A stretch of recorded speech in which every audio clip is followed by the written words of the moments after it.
పర్యావరణ హిత విమానాశ్రయంగా పేరుగాంచిన విశాఖ ఎయిర్పోర్ట్ ను మరింత శోభాయమానంగా మార్చేందుకు సన్నాహాలు సాగుతున్నాయి. విమానయాన ప్రాంగణంలో ప్లాస్టిక్ వాడకాన్ని తగ్గించే దిశగా అధికారులు అడుగులు వేస్తున్నారు. దీనికోసం ప్రత్యేక ప్రణాళికను రూపొందించి అమలు చేస్తున్నారు.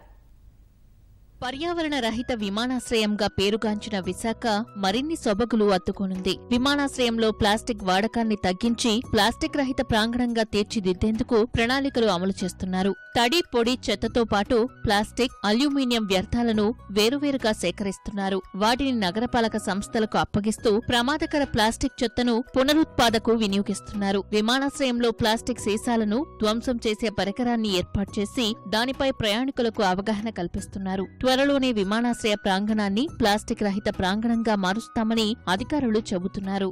ఇండియాలో ఉన్న 125 ఎయిర్పోర్ట్స్ ఏవైతే యాక్టివ్ ఎయిర్పోర్ట్స్ ఉన్నాయో వాటిలన్నింటిలో కూడా ప్లాస్టిక్ యూసేజ్ మెల్లగా తగ్గించుకుంటూ వస్తూ 31 డిసెంబర్ తర్వాత అంటే 1 జనవరి 2019 నుంచి అన్ని ఎయిర్పోర్ట్స్ కూడా ప్లాస్టిక్ ఫ్రీ అని డిక్లేర్ చేయాలని ఒక డెసిషన్ తీసుకున్నారు. సో దీనివల్ల ఏమవుతుందంటే మీరు ఒకసారి మా ఎయిర్పోర్ట్లో ఎంటర్ అయ్యారంటే ఇక్కడ ఏ వస్తువు తీసుకున్న ఏ వస్తువు కొన్నా ఏది కూడా మీకు ప్లాస్టిక్ పేపర్లో దొరకదు అనమాట.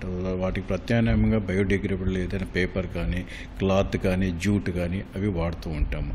పొల్యూషన్ కంట్రోల్ బోర్డ్ నామ్స్ ఏవైతే ఉన్నాయో వాళ్ళు ఆల్మోస్ట్ అచీవ్ చేస్తున్నామండి.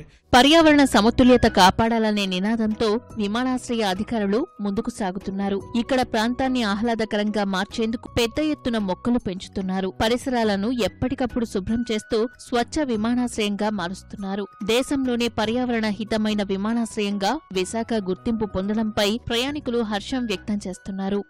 దీన్ని ఈ విధంగా మన గౌరవం తెచ్చి 36 ఎయిర్పోర్టుల్లో 14 సెలెక్ట్ చేస్తే 14లో మూడోదిగా సెలెక్ట్ చేయడం అనేది అందులో పర్యావరణ హితంగా పనిచేస్తుంది ఎయిర్పోర్ట్ అని చెప్పడం చాలా మంచిది. ఇంకా దీన్ని అభివృద్ధి చేయాలని చెప్పని నేను కేంద్ర ప్రభుత్వాన్ని కోరుతున్నాను. అదేవిధంగా రాష్ట్ర ప్రభుత్వం తరఫున చేయాల్సినవి కూడా చేసి కొత్తగా మనం మీద మెట్రో వేస్తూ ఉంటున్నారు.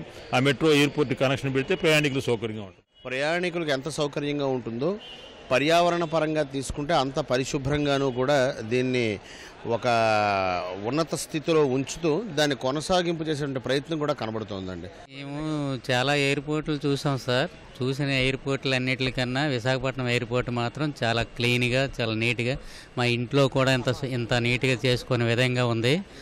మాకు ఇగో వెస్ట్ తాలూకా డస్ట్బిన్లు కూడా ఆల్రెడీ 3 పెట్టడం జరిగింది. ఆ విధమైనటువంటి సదుపాయాలతో పాటుగా ఈ ఎయిర్పోర్ట్లో సిబ్బంది కూడా మాకు అనేకమైన సదుపాయాలు చేస్తున్నారు. కాబట్టి ఇక్కడ కూడా మేము ఉన్నందుకు ఎంతో ఆనందిస్తున్నాం ఇలాంటి ఎయిర్పోర్ట్ ఉన్నందుకు. కాబట్టి ఇంకా దీన్ని డెవలప్ చేసి ప్రభుత్వం ఇంకా బాగా డెవలప్ చేయాలని కోరుకుంటున్నాం. ప్లాస్టిక్ను నివారిస్తూ విశాఖ విమానాశ్రయాన్ని పర్యావరణహితంగా చేయడానికి అధికారులు నడుం కట్టారు. వారి ప్రయత్నానికి ప్రజలు కూడా మద్దతు ఇస్తున్నారు. దీంతో విశాఖ విమానాశ్రయం ఇప్పుడు పూర్తి స్థాయి పర్యావరణహితమైనటువంటి విమానాశ్రయంగా సిద్ధమవుతోంది. కెమెరామెన్ ఏ శ్రీనివాస్తో ఆదిత్య పవన్, విశాఖపట్నం.